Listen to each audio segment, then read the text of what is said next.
પણ જો મારે પિતાની વાત કરવાની હોય તો અત્યારે આ સમયમાં મેસેટ હેન્સરનું નામ લઈશ, જે અત્યારે સૌથી વધુ ચર્ચામાં છે, જે પિતાના ફોટોગ્રાફ્સ આપણે અવારનવાર દરેક સોશિયલ મીડિયા પર, દરેક છાપામાં જોઈએ છીએ.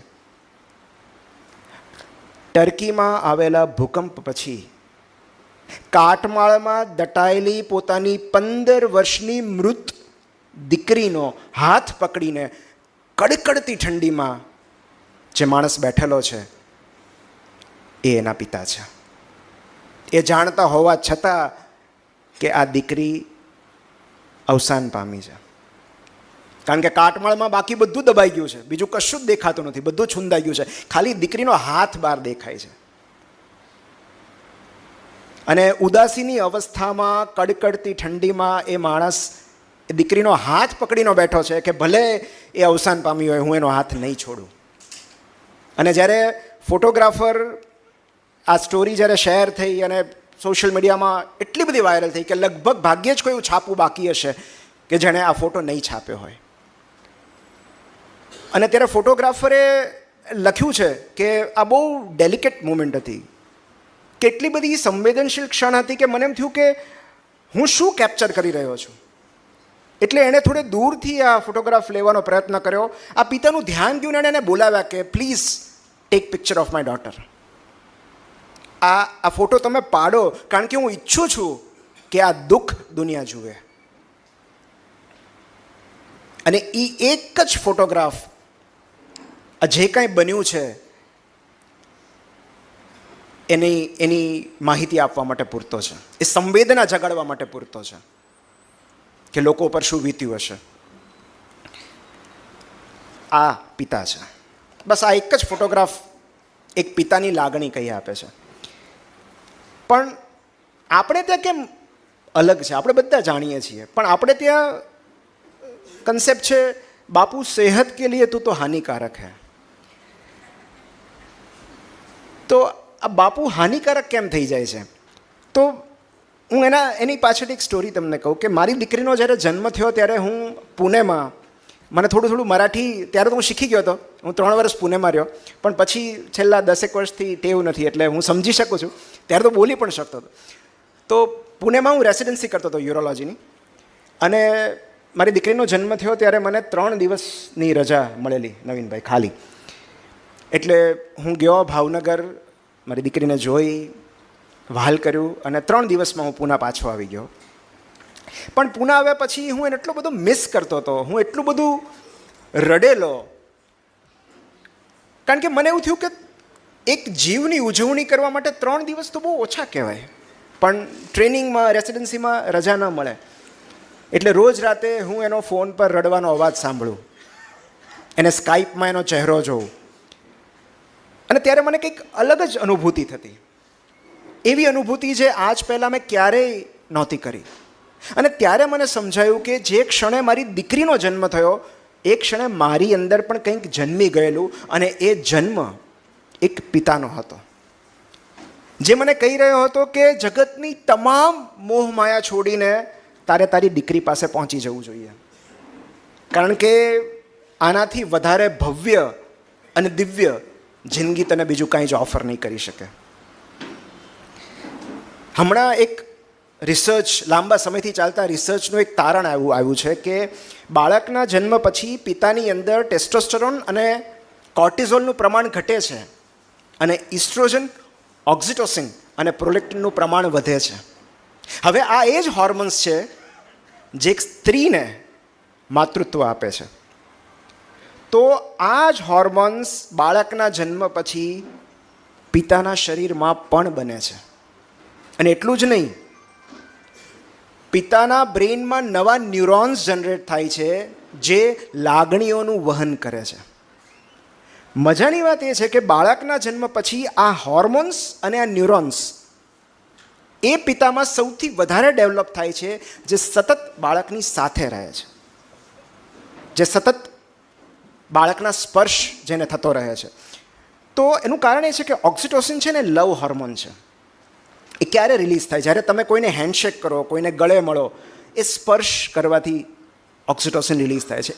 બેઝિકલી બોન્ડ ક્રિએટ કરે છે. તમે કોઈના ખભે હાથ મૂકશો, કોઈને ગળે મળશો અને ખાલી વાત કરશો દૂરથી, તો એ બોન્ડિંગ અલગ અલગ છે.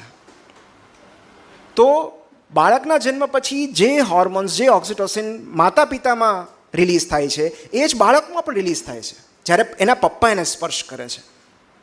અને આ સમયે એમનું બોન્ડિંગ મજબૂત બને છે. બાળક એના પપ્પાની સુગંધથી પરિચિત થાય છે અને પપ્પા પણ એના બાળકની યાદોમાં, એની સ્મૃતિઓમાં એવી એક છબી ઊભી થાય છે જે ક્યારેય ભૂસી નથી શકાતી. પણ પ્રોબ્લેમ એ છે કે આપણે મોટાભાગના વાક્યોની શરૂઆત ત્યાંથી જ થાય છે કે પપ્પાને આવવા દે, તારા બધા તોફાન કહી દઉં.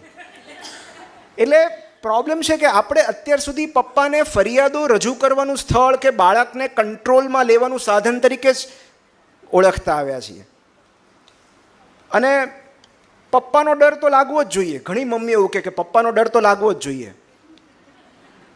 અને પપ્પા એવી મુસીબતમાં ફસાયા હોય છે કે એ બાળકને વઢે નહીં તો એણે મમ્મીની વઢ ખાવી પડે.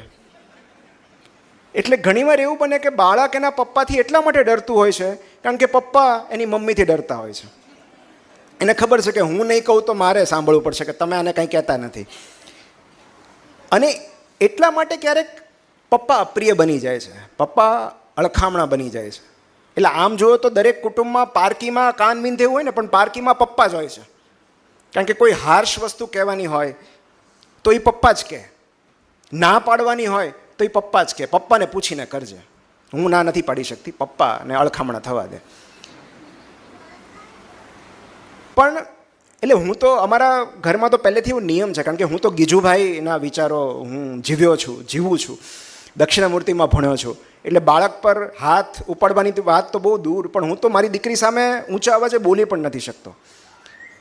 મારી દીકરીના કાન વિંધવાના હતા તો હું ન જઈ શક્યો. મારી મમ્મીને મારી વાઈફ ગઈ હતી, હું એના કાન વિંધવાની દૂર તો એક વાત, એની વાત તો દૂર, પણ હું એના કાન વિંધાતા જોઈ પણ નથી શકતો. તો દરેક પિતાની અંદર એક માતા જીવતી હોય છે. દરેક પપ્પાને મમ્મી બનવાનો ચાન્સ મળે છે.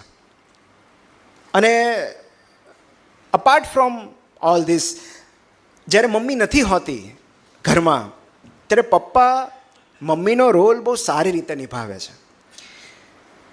એક બહુ સુંદર સત્ય ઘટનાની મારે તમને વાત કરવી છે કે પપ્પા કેવા હોય, કેવા હોવા જોઈએ.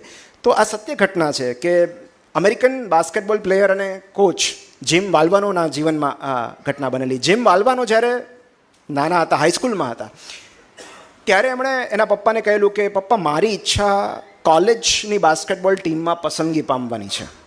એટલું જ નહીં, મારે બાસ્કેટબોલની નેશનલ ચેમ્પિયનશિપ પણ જીતવી છે. 3 દિવસ પછી એના પપ્પાએ એને એક સૂટકેસ બતાવી અને કહ્યું કે તું જ્યારે નેશનલ ચેમ્પિયનશિપ રમતો હોઈશ ત્યારે હું ત્યાં હાજર હોઈશ. જો મારી સૂટકેસ તો અત્યારથી પેક થઈ ગઈ છે. બસ આટલી જ વાત. મેં જ્યારે આ પ્રસંગ વાંચ્યો ત્યારે મારી આંખો ભીની થઈ ગઈ, કારણ કે બાળ ઉછેરને લગતી કેટલી મોટી વાત, અને એ પણ કેટલી સરળતાથી. મારી સૂટકેસ પેક થઈ ગઈ છે. ફક્ત એટલું જ કહીને એક પિતાએ એના મહત્વાકાંક્ષી બાળકને કેટલું બધું કહી દીધું. સૌથી પહેલી વાત, હું તારી સાથે છું. બીજી વાત, મને તારામાં ભરોસો છે, તારી ક્ષમતાઓમાં, તારી પ્રતિભામાં પૂરો વિશ્વાસ છે. અને ત્રીજી વાત, તારું સ્વપ્ન સાકાર કરવાની તૈયારીઓમાં હું તારા કરતાં આગળ હોઈશ. એક સંતાનને આનાથી વધારે શું જોઈએ? સૂટકેસ તો અહીંયા એક માત્ર મેટાફોર છે, એક રૂપક છે. હકીકતમાં એના પિતા એના સંતાનને એવું કહેવા માગે છે કે મેં પેક કરેલી સૂટકેસમાં ફક્ત કપડાં જ નહીં, ભરોસો, પ્રેમ અને બિનશરતી ટેકો છે. તારા સપના પાછળ દોડવા માટે મેં સામાનમાં ટેકો અને છાંયો પેક કરી રાખ્યો છે.